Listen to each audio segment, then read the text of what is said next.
Your next area is operations management, module 2, cost accounting part 2. What exactly do we have in this specific module? We have cost accumulation systems, we have cost of goods manufactured statement and the cost of goods sold statement, and job order costing and process costing. So let us first briefly discuss what is a cost accumulation system. Cost accumulation system basically are systems that help us accumulate costs based upon a particular job. Let's say if we have a specific job, let's say we are aeroplane manufacturers, and if we receive a special order from our customer to custom design and build a specific aircraft as per the specific needs of the customer. So in that case, when the cost is to be accumulated for a particular specific customer oriented job, such a system is called job order system, in which the cost is accumulated based upon the particular job. The next we have the process costing system. Process costing system is suitable for those production systems where large quantities of homogeneous products are made, like Pepsi can, like Cadbury chocolate bar, or in steel industry. So remember, in process costing we will have different processes, process 1, 2, 3, and different processes take place on the products, and products move from one process to another, and large units of similar nature, homogeneous products. So process costing is suitable for those production system where the output is similar and the output is in a significant volume. Then we have another cost accumulation system called the activity-based costing. We'll discuss this in detail later.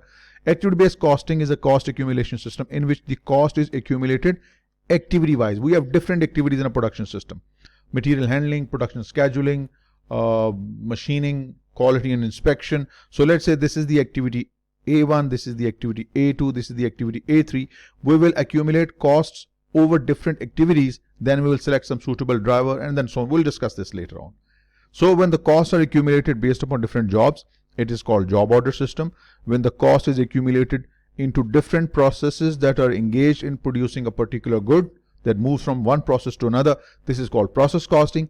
ABC is suitable for complex production system where different activities are established and cost is accumulated over different activities. And then we have an operation costing system, which is nothing new. It's a combination of, or you can say it's a midpoint house between the job order costing and process costing. And backflush costing, it's a highly simplified cost accumulation system which is used in conjunction with just-in-time.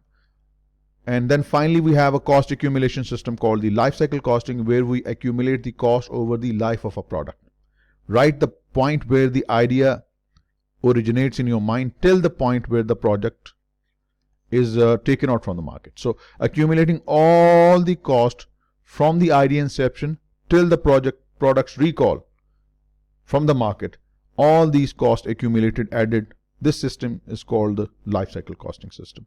So the question is, which system you are most likely to be tested on your exam? Job order costing system and the process costing system. These are the two systems that you are most likely to be tested on your exam, but we are going to discuss briefly all of these inshallah as we proceed. Next subtopic we have is the cost of goods manufactured and the cost of goods sold statement. What basically are they? These are summarized costs for retailers and manufacturers. Like for example, if a company is engaged in manufacturing process, so such a company will generate a statement called the cost of goods manufactured. This would show the overall cost of producing a particular good. And if the company is just engaged in retailing, and such an organization will develop or draw up this cost of goods sold statement. Let me show you the components of cost of goods manufactured and cost of goods sold. You need to know where the items are reported, what each item means. So you need to have very clear understanding of all the components of CGM and CGS. First, we start with the direct material used in production. How do we calculate direct material used in production? You need to know it well. Direct material used in production is calculated by taking your direct material opening stock. To that you add your purchases. If there are any purchases returned, you deduct that. If there is any transportation cost, you must add that, and from this you deduct the direct material closing stock. Please remember, direct material opening stock plus purchase minus returns plus transportation in minus direct material closing stock. This gives you the direct material used in production. To this you add your direct labor. Sum of these two, as we have already learned, is called the prime cost. Then to this we add the manufacturing overhead applied. This is the estimated manufacturing cost applied to production. We'll discuss this shortly. And combining these will give you what you call the total manufacturing cost. Mind the word, total manufacturing cost. Now, during the period we will have some units which are partly finished, not completed. Such units are termed as work in process inventory. So if we add work in process inventory opening to the total manufacturing cost, we get total manufacturing cost available. We normally do not show this in our statement, just for the sake of understanding. What we are most concerned with is the total manufacturing cost.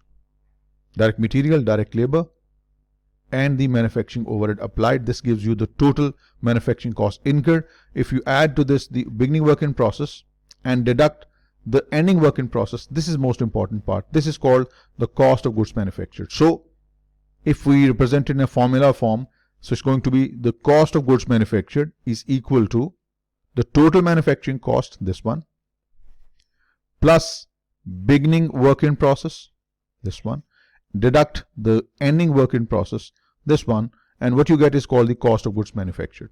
It's an extremely important statement. You might be required to draw this up in your simulation, and perhaps you may have many questions involving CGM. Now, once you have the cost of goods manufactured, as we discussed in the previous slide, if you add to it the opening stock of your finished goods, adding these two will give you the cost of goods available for sale, the goods that we have available for sale. And if you deduct the ending inventory of finished goods from it, what you get is the cost of goods manufactured. So you can draw this up this way. Cost of goods sold is equal to the cost of goods manufactured, which we discussed in the previous slide. To this you add the beginning finished goods, and from this you deduct. If you add these two, this will give you the goods, the cost of goods available for sale. And if you deduct the ending or the closing finished goods, this will give you the cost of goods sold. Remember, if an organization is only involved in retailing, then you will not have this component. Rather, here you will write the net purchase. The net purchase of finished goods, opening stock of finished goods, net purchase of finished goods, closing stock of finished goods, you get CGS. That is true for a retailing firm. But for a manufacturing firm, you have this cost of goods manufactured. So that completes your CGS and CGM. Our next subunit is now job order costing. What is job order costing? Job order costing is a cost accumulation system where we accumulate costs for specific customer-driven production of specific items or a group of items. So job order costing is suitable for specific jobs, which is mostly customer focused, customer driven, where we keep a separate track record of each job. Like for example, let's say we are assembler of yachts, and we have received a particular job from a customer, a rich Arab sheikh. He needs a specific yacht with unique design, with unique features. So we have a separate work in process account. We may title it as work in process job 101. What we will do, we will accumulate all the costs incurred in assembling and in developing this yacht. All will be debited, all direct material, all direct labor, all specific manufacturing overhead which can be allocated to this job. So we have a system how we track the records of cost for this particular job. Material requisitions are the request made from the stores for the materials to be used for this specific job. This is how we track the material cost. Labor cost can be tracked through labor time tickets, time cards. This can help us track how much time was spent by specific type of labor and at what rate. And then we have a specific manufacturing overhead rate through which we can allocate specific part of or specific component of manufacturing overheads to each job. Let me show you how does this work. Now let's say this is our specific work in process job 101 that we were just discussing. So it had some beginning balance available indicating the material, labor and overhead cost incurred in the previous period. Okay, now this is how we accumulate cost in a particular job. This is the Your raw material account includes your indirect material and direct material. We know direct material is a component of prime cost. It is charged to production here, debited to work in process account. And the indirect material becomes part of your manufacturing overhead, actual manufacturing overheads. Then we incur certain labor, specific labor hours, some skilled workers, semi-skilled workers. So those workers' cost, the direct labor cost, is charged to the job this way, debiting the work in process, crediting the wages payable, and this is the prime cost now. Now, since overheads accumulate over a period of time, so we can't wait till the end of the year or the end of the quarter. What we do, we establish an estimated overhead rate and we apply overheads to the job, giving us the total manufacturing cost. Now, what will happen over the period of time? The actual manufacturing overhead will be unleashed. The actual indirect material used, actual electricity, gas and water, actual depreciation on buildings and equipment used in developing the yards, actual property taxes related to production facility, fire insurance premium and other indirect costs, custodial services, janitorial staff costs, so on and so forth. So now what we have is, we would have the overhead applied to this job 101, we would have the overhead applied to job 102, so on till 120. So at the end of the period, all these overheads applied will have a certain total. Let's say $150,000. The actual overheads accumulated in the manufacturing overhead account, it's 155. What does it mean? We applied 150, the actual overhead was 155, so it is under applied. So when we have a debit balance in the manufactured overhead account, it will be the under applied overhead. We charged less to the jobs, but the actual overheads were more. Conversely speaking, let's say if we have applied $160,000 to our jobs 101 up to 120 and the actual overhead were 155, in that case we will have a credit balance in the overhead account. That means we applied more, the actual was less. So that will be adjusted to CGS. Let me tell you, this is not the part of your CPS syllabus at all. This is the added knowledge from CMA. This difference in under and over applied overhead, it has to be closed. Let's say in this case, this is 5,000 over applied, right? You have over applied manufacturing overhead of $5,000. We need to close this account. How do we do this? First, you need to establish whether this amount is material or immaterial. If the amount is immaterial, as per the management stated threshold, then the whole of it will be transferred to CGS, remember. Whether it is under applied or over applied, if the amount is considered to be immaterial, the whole of it is transferred to the cost of goods sold. But if the amount is considered to be material, then it is divided, prorated based upon the amounts available in your work in process, in your cost of goods sold, and in your closing stock. So you will divide this 5,000 into work in process, CGS and closing stock depending upon the balances available in these accounts. Remember, I'm repeating, if the under and over applied is immaterial, the whole of it is either debited or credited to CGS, and if it is material, a significant amount, this significance will be established by the management. Then if it is significant, then it is split between work in process, CGS and closing stock, either through debiting or crediting, and eventually you have to close this applied account. Finally, what we have? A good example on job order costing. Jonathan Manufacturing adopted a job costing system. For the current year, budgeted cost driver activity levels for direct labor hours and direct labor cost were 20,000 and 100,000 respectively. These were budgeted labor hours and this was the budgeted labor cost. So you can imagine it's about $5 per labor hour. In addition, budgeted variable and fixed effective overheads were 50,000 and 25,000 respectively. Actual cost and hours for the work are given below. Direct labor hours 21,000, direct labor cost 110, machine hours 35,000. For a particular job, 1,500 direct labor hours were used. Using direct labor hour as the cost driver, what amount of overhead should be applied to this job? What you're going to do, you're going to establish your estimated manufacturing overhead rate. How do we do that? Manufacturing overhead rate is equal to your estimated or budgeted manufacturing overhead divided by the estimated activity. In our example, we have to use the labor hour as a denominator. In many cases, you might be using machine hours, or in some cases, your labor cost, and in others you might use units of production, or sometimes the prime cost, could be anything. So let's see what is our estimated manufacturing overhead. 50,000 for variable, 25,000 for fixed. So our estimated manufacturing overhead, that is variable and fixed combined, is 75,000, and activity expected is 20,000 labor hours. So that gives you a rate of 3.75 per labor hour, which means any item that takes 1 labor hour, it should be charged with 3.75 of manufacturing overhead. An item that takes 10 hours should be charged with 10 times 3.75. Now, for a particular job, 1500 labor hours were used. Using direct labor hours as a cost driver, what amount for overhead should be applied to this job? Since 1500 labor hours were used, multiply this with 3.75. So manufacturing overhead applied would be 5625. This is how it's done. This is how the manufacturing overhead is applied.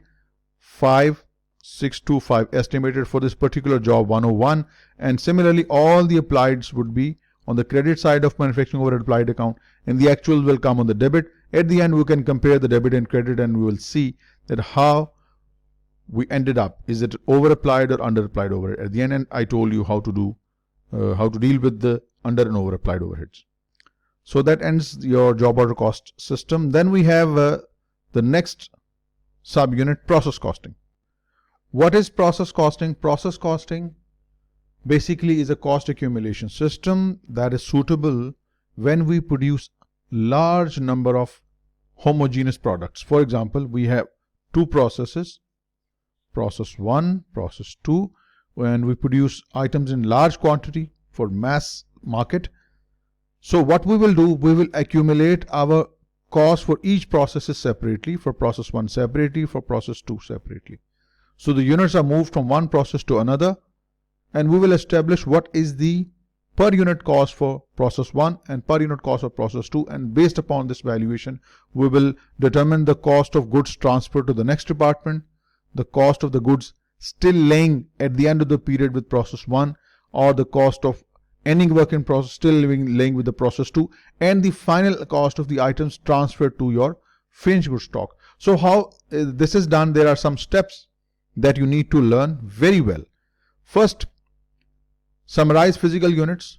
You need to segregate your physical units into 3 categories. Those physical units which were there in the beginning work in process, those physical units which were started and completed during the period, and those physical units that are still there at the ending work in process. So you need to summarize your physical units and split them into these 3 populations. I will show you how do we do that.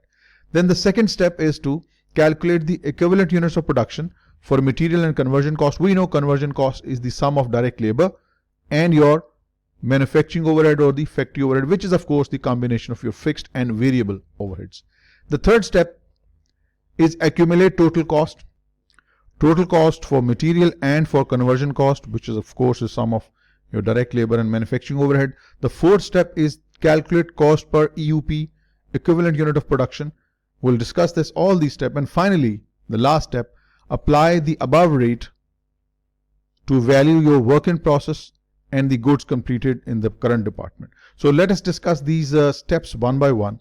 The first step, summarize physical units. You need to segregate your production units into 3 classifications, as I told you. Those that were there in the beginning work in process, those that you started and completed, and those that are in the ending work in process. This is the first step you need to be quite comfortable with before you can solve any process costing question. Now here's the example. In process beginning, these 5,000 are in the beginning work in process. Transferred in, we received 20,000 units from the previous department at the current month, and out of the total units we had, 15,000 were transferred out, means completed, and 10,000 are still in the ending work in process. Now this is important to learn. If you take your total goods completed during the period, total units completed or transferred out during the period, out of these 5,000 were in the beginning work in process, then definitely 10,000 are those units which were started during the period and completed, and remaining 10,000 should be your ending work in process. Now let me show you the mathematical equilibrium here. These 5,000 were in the beginning work in process right here. Okay. We completed 15,000 units during the current period transferred out. Out of these, 5,000 were from the beginning work in process, which means the remaining 10,000 would be the started and completed. Started and completed. Now that shows us that if we started work on 20,000 units, out of these 10,000 are completed, then remaining 10,000 should be in the closing work in process or ending work in process. This is in the perfect mathematical harmony. All units are perfectly accounted for. This is the very first step. Summarize physical units and separate them into three populations of units: beginning work in process, started and completed, and the ending work in process. So once you have segregated your units into three populations, beginning work in process, started and completed, and ending work in process, the next step is to calculate the EUPs for material and conversion cost. Now what are EUPs? What are the equivalent units? Equivalent units for material could be for labor also, but we combine labor and manufacturing overhead combine and call it conversion cost. So equivalent units of material and conversion cost are hypothetical units for computation purpose. So equivalent units for material and conversion cost are equal to the amount of material or the amount of conversion cost needed to complete units. Again, what are equivalent units of material or conversion cost? Equivalent units are hypothetical units for computational purposes. Material needed to complete certain number of units, or the conversion cost needed to complete certain number of units. Let's say if we have added 500 kg of material during the current period and each unit takes 10 kg, for example, that means these 500 kg worth of material should be able to produce 50 units. Right? Maybe we might be working on 60 units or maybe 70 units. Some are partly completed, but the material that we have added is sufficient enough to produce 50 units of completed units for material. So this is what you call the equivalent units of production of material. Same goes for conversion cost. So again, what are equivalent units? Equivalent units for material or conversion cost are equal to the amount of direct material or conversion cost necessary to complete 1 unit of production. I will explain this concept as we go along. Now here is a nice example. Company X would like to produce 10,000 units during the first quarter. The company obtains the raw material inputs prior to the production of each unit and has applied the necessary direct labor and manufacturing overheads to complete 75% of the production during the first 2 months. Now we want to produce 10,000 units. We have added all the material that was needed, and we have incurred 75% of the conversion cost that was needed to complete the production. Now, when preparing its internal monthly production reports, Company X would indicate that it has 10,000 units 100% complete as to direct material. So we can say that these 10,000 actual units, they are 100% complete with regard to material. So we can say that there are 10,000 equivalent units of production of material.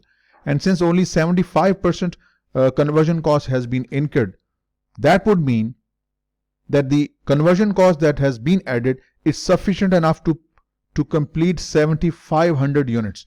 Now, since material is 100% incurred, so we have 10,000 EUPs of material, but only 75% conversion cost was added. That means even they are 10,000 units, but from conversion cost point of view, they would be considered at 7,500 EUPs. That's the idea. It will be further explored as we go along. Another important point that must be remembered is that at what point in time do we add material? Some processes might require the material to be added at the beginning of the process. In some production processes, the material is to be added during the production process. And in a very rare situation, you might have a condition where the material is added at the end of the production when the unit is completed. And what about the conversion cost, which of course is the sum of your direct labor and manufacturing overhead? Remember, whether the question says it or not, conversion costs are always added evenly. As the production process progresses, the conversion costs are added evenly, proportionally as the period passes. So let's say if the production is 50% complete, that means the conversion cost is added up to 50%. When the production process is 90% complete, we can say that the conversion cost has been added up to 90%. So conversion cost is added proportionally, or it is added evenly. Even if the question is silent, we should always assume that conversion cost is added proportionally as the time progresses. Next, we have two methods of calculating EUPs for material and conversion cost. They are weighted average and FIFO. What is the difference? In weighted average, there is no distinction between the current cost and the prior cost for material and conversion cost. So it's an averaging process where the previous cost added in the previous period and the current cost, they are combined to calculate your rate for EUP for material and conversion cost, whereas FIFO considers the current cost only. How it's done, let me show you. Assume the following information: work in process beginning 100 units, 25% complete, units completed and transferred out 600, and work in process ending 200 units, 40% complete. Compute the EUPs using the FIFO method and the weighted average cost method. I told you it is always advisable to split your production units into three populations. First is the beginning work in process, started and completed, and ending work in process. We have two systems to discuss for costing purposes, FIFO and the weighted average. Now, how many units were there in the beginning work in process? 100. We completed 600 units during the period. Out of these, 100 were from the beginning work in process, which means 500 would be the started and completed, and remaining 200 is the ending work in process. Now, since FIFO considers the current cost only, so under FIFO, 25% work was already done in the previous period. We added only 75% during the current period. 75% of 100 units would be 75 EUPs. 500 units started and completed during the current period will be 100%. And the ending work in process is 40% complete. 40% of 200, that will be just 80. So if you go for the weighted average, remember for weighted average, beginning work in process is always 100% complete. Whatever the number of units you see here, you put straight away the number right here. Started and completed are always 100% complete, and the ending work in process is 80. Remember, the weighted average method and the FIFO, they only differ with regard to the computation of beginning work in process. Rest of these would be the same. So the total EUPs under FIFO is going to be 655. And under weighted average, it's going to be 680. So this is a quick way to learn. EUPs may be computed using either FIFO or weighted average method. FIFO method specifically accounts for the work to be completed, and the weighted average method blends the units in the previous period and the current. That's why the units completed, like in the previous example, what you will take here, the beginning work in process and the units completed during the period, 600 units would be here, and the ending work in process was total 200 units multiplied by 40%, so that would be 80. But under the FIFO method, it's a three-step process. I recommend that you should split these into three as well. You should write 100 here, 500 here, and 80 here, so that will make things much more easier. And in this situation, when you have FIFO method, you will take 100 times the level of completion, 25%. Previously, 75% was work done this period, so it's going to be 75, 580. So that's the point of difference between these two methods. They will differ with regard to the computation of the opening work in process. So once we have calculated EUPs for material and conversion costs, next step is to accumulate the total costs. Total costs for weighted average, that is the cost in the beginning inventory plus current cost added divided by the EUPs that calculated under the weighted average method. But FIFO, remember, considers the current cost only. Current cost divided by UP. So remember these formulas, we will use them to calculate the rate. So we will accumulate the cost first, and in the fourth step, we will calculate the cost per UPs, and this is the rate. This is the rate we will use to value our goods completed and the value of the goods that is still in the ending work in process. So let us do a comprehensive example, but let's discuss first the last point. Apply the rates to value your work in process at the end and goods completed and transfer to the next department. So here's a comprehensive example, and we will do all the 5 steps here one by one so that we fully understand the idea. Now this is a good question. It's a comprehensive example. Let us jot down the relevant information here. Comprehensive example, process costing under FIFO and weighted average.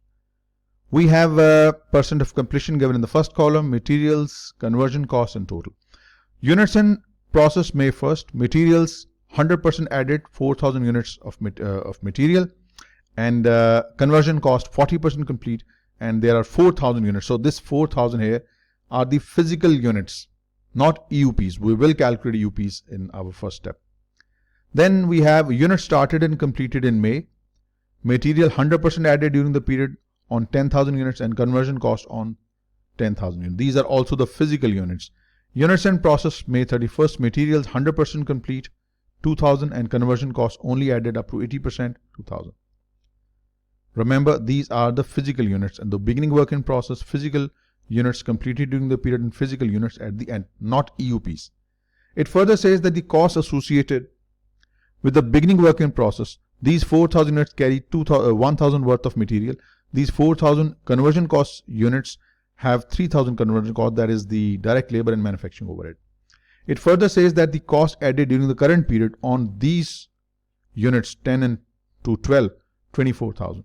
And the conversion cost added was 49,000, some partly from the opening work in process and remaining on these 12,000 units. So we have been given all what we need. Let us follow our step-by-step approach, and then I will show you how we do. The first step says summarize the physical units. Now this is the first step here. Beginning work in process 4,000 units, units started and completed 10,000, and ending work in process 2,000. This is the first step. We have to separate our units of production, physical units of production. Remember, physical, actual units of production into three population: beginning work in process, started and completed, and ending work in process. That's your first step. Next step is to calculate the EUPs for material and conversion cost. Now listen, since 100% material on these 4,000 units were already added in the previous period, no material was added during the current period, so I'm going to write just nothing under material. Then what about conversion cost?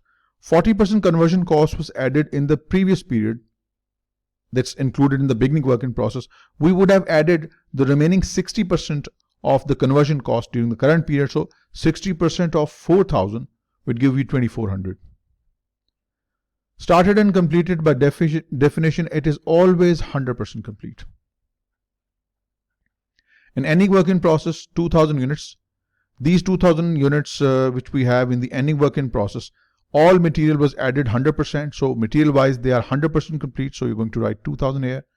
And from conversion cost point of view, only 80% conversion cost added.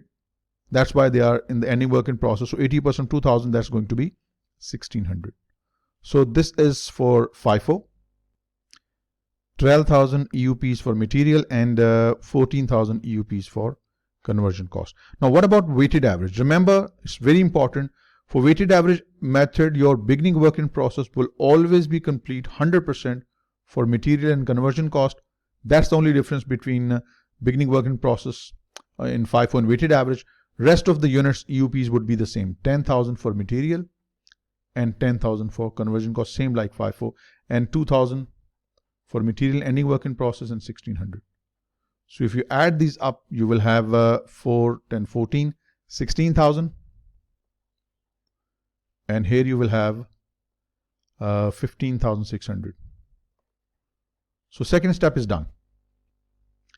In the third step, we need to accumulate the total cost separately for FIFO, only the current cost, and for the weighted average, the all cost, previous cost, and the current cost combined. So remember, FIFO considers the current cost only, so the current cost is going to be 24,000 for material and 49,000 for the conversion cost. So remember, this is the total cost. We are accumulating the total cost, $24,000 for material and 49,000 for conversion cost, the current cost only. Remember, cost associated with May production. But in weighted average, we consider the current and the previous cost together. The cost in the opening work in process for material and cost of conversion cost in the beginning work in process. So 1,000 plus 24,000 is going to be 25,000. And for conversion cost is going to be 3,000 plus 49, 52,000. Now what we have, gentlemen and ladies, we have the total cost For weighted average method, for material and conversion cost, previous and current combined, but for FIFO we only consider the current cost. This was your third step. So your fourth step is going to be the calculation of cost per EUP of material and cost per EUP of conversion cost. Remember, this was your first step, calculation of the physical quantities of your units into 3 population. This was your second step, calculation of your EUPs. This was the third step, accumulation of total cost. Now we are going to do the fourth step, that is to calculate the cost per unit. Cost per EUP. How many EUPs are there for material? 12,000. So 24,000 upon 12,000, $2. 49,000 divided by 14,000. So the cost per conversion cost per EUP of production, it is going to be 49 by 14 is 3.5. Then we'll do the same thing for weighted average. 25,000 divided by 16, they'll give you 1.56. And 52,000 divided by 15,600 EUPs of conversion cost, that will give you 3.33. So that was your fourth step. Okay, the fifth step, apply the above rate to value your work in process and goods completed. This is the last step. This last step is going to be much simpler for weighted average, but it will be little complex for FIFO. Let me explain this to you. What we will do under weighted average method, how many units did we complete during the period plus the previous period? We completed a total of 14,000 units, right? 4,000 in the beginning work in process and 10,000 started and completed. So if we want to calculate the value of goods completed, there are 16,000 units in EUPs, but out of this 14,000 were completed during the current period. These 14,000 units will carry with them material at the rate of 1.56 plus conversion cost at the rate of 3.33. So 14,000 units completed multiplied by 1.56 plus 3.33. This will give you the value of the goods completed during the current period. So it gives me a total of 68,400. This is the value of goods completed during the period. What about the value of work in process under weighted average? Work in process calculation is little different. What you will do, you will take the EUPs of material separately and value them at this rate 1.56. And you will value the EUPs of conversion cost. Remember, physical units are 2,000. Hypothetical imaginary units for our computation or conversion costs are 1,600. So 1,600 multiplied by 3.33. It comes out to be 8,448. So this is the value of your work in process and this is the value of your goods completed. Now this is little different under the FIFO method. Since FIFO considers the current cost only for the rate purpose, what about the previous cost incurred? We can't ignore this. So what we do in the FIFO method, let us first calculate the cost of goods completed. Remember, we completed 10,000 EUPs for material during the current period to be valued at the rate of 2. And to this we must add the material added during the previous period and the cost was $1,000. So it was not that we ignored the previous period cost under FIFO. In weighted average, the previous period cost is already included in the total cost. But in the FIFO method, we add the previous cost separately and then the goods are transferred out to the next department. So this is the material cost that was already included in the beginning work in process. Now it's being considered. It's here under FIFO and it is right here under the weighted average method. Now, what about the conversion cost completed units during the period? We completed 12,400 EUPs, which are now completed units to be valued at the rate of 3.5. This would give the conversion cost added to the goods completed. What about the conversion cost that was previously added in these opening work in process units? That was 3,000. See, this 3,000 which we are adding here, it was already included here in the weighted average method. Now if you calculate this all, this will give you the value of goods completed and transferred to the next department. It comes out to be 67,400, which is somewhat similar to this cost, but this is much more relevant because it considers the current cost separately from the previous cost. It's good for cost controlling purpose. Then what about the ending work in process? Value of the ending work in process can be calculated by just multiplying 2000 EUPs of material with the rate 2 plus 1600 EUPs of conversion cost with the rate 3.5. So it's going to be 4000 plus 1600 multiplied by 3.5. It's going to be 9600. Now you might be surprised at why the cost is higher under FIFO method for the ending work in process. The reason is right here. Your unit cost for material and conversion cost has gone up over the period. So what was your previous unit cost for material? 1000 by 4000 was 0.25, and 3000 by 4000 was 0.75 for conversion cost and 0.25 for material. What has happened now?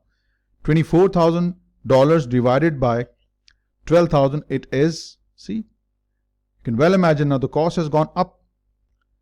It's $2 for material and do the same for conversion cost. 49,000 divided by 12,000.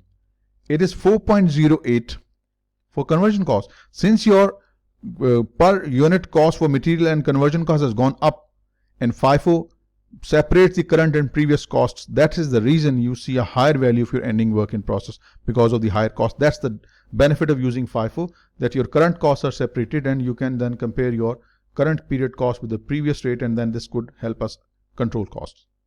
So this was our last step. Let's just briefly review. This was your first step, physical separation of the units into 3 populations: beginning work in process, started and completed, and ending work in process. In second step, we calculated EUPs for material and conversion cost. In the third step, we calculated the total cost for FIFO, only current cost and weighted average combined previous period and current cost. In the fourth step, we calculated the cost per EUP, that is this upon this, and we calculated these rates. And in the last step, we were able to calculate the value of goods completed during the current period under both methods, and finally we were able to calculate the work in process value at the end of the period under both methods. The last area in process costing is spoilage. What is spoilage, or sometimes called shrinkage? It is the loss during the period. Let's say if we start work on 100 units during the period, maybe we end up getting only 95 good units, remaining 5% are wasted. So this is called spoilage or shrinkage. So there are 2 types of spoilage. One is normal spoilage. Normal spoilage is something that is expected during the production process. It's a part of production process. It's unavoidable, at least in the short run. So normal spoilage is expected. What is the effect on unit cost? It will cause the unit cost to go up because this is the loss which is kept within the cost of production. So the normal spoilage will increase your unit cost. And what about the accounting treatment? I said this cost is kept within the good units. It is not treated separately. But if we talk about the abnormal spoilage is the loss that should not have occurred. And this loss is excluded from your unit cost of production, and it is treated as a separate loss for the period. It is not made as a part of product cost. It is considered as a loss for the period, or it's a period cost. So there's a good question that will explain the idea. Fresh Baked Company produces ready-to-serve fruit pies for local restaurants and supermarkets. During the month of April, the company had the following costs related to the production of 20,000 pies. Pie ingredients 45,000, baking labor 24,000, plant production overheads 11,000, sales and marketing 500, general and administrative expenses 1,200, normal spoilage and abnormal spoilage. Okay. Please note these spoilages are in dollars. So you can consider that this $400 includes all the cost of production, that is direct material, direct labor, and your manufacturing overhead. Now the question is, what is the per unit cost of the pies assigned to inventory for April? Remember, we'll take the production cost, direct material, direct labor, manufacturing overhead, and as we just discussed, the normal spoilage cost, it is considered as a part of production cost. $400 lost on normal spoilage, it is considered as a part of production cost, and it becomes part of these 20,000 pies per unit cost. If you add all of these, you will get $80,400, and this must be divided with the good pies, excluding the normal spoilage. So dividing it with 20,000 units, it will give you the per unit cost of $4.02, right? Now what amount will the company assign as a period expense for the period? For April. So this sales and marketing, it's a period expense, not a part of product cost. This 1200 general and administrative is a period expense, period cost. And finally, this 200 abnormal spoilage, material, labor and overheads incurred on these units, this $200, it will be considered as a period cost. If you add all these, it would give you a total of $1,900. So this is quite evident now from this example that your normal spoilage, here it is, normal spoilage increases your unit cost, and that's what it has done here. This $400 right here, it was included here as a part of production. This 400 was included here, so it raised your unit cost. But what about the abnormal spoilage? Abnormal spoilage, it is treated separately. It is excluded from the cost of production and it is treated as a period expense. So this was an important point to note. Normal spoilage is made the part of product. It increases your cost of production, whereas the abnormal spoilage is excluded and it is considered as a period loss. It should not be allowed to become a part of production because we cannot, we must not, we should not allow our inefficiency to become a part of product. Hence, your abnormal spoilage will not affect your unit cost. So that completes your Module 2, Cost Accounting Part 2.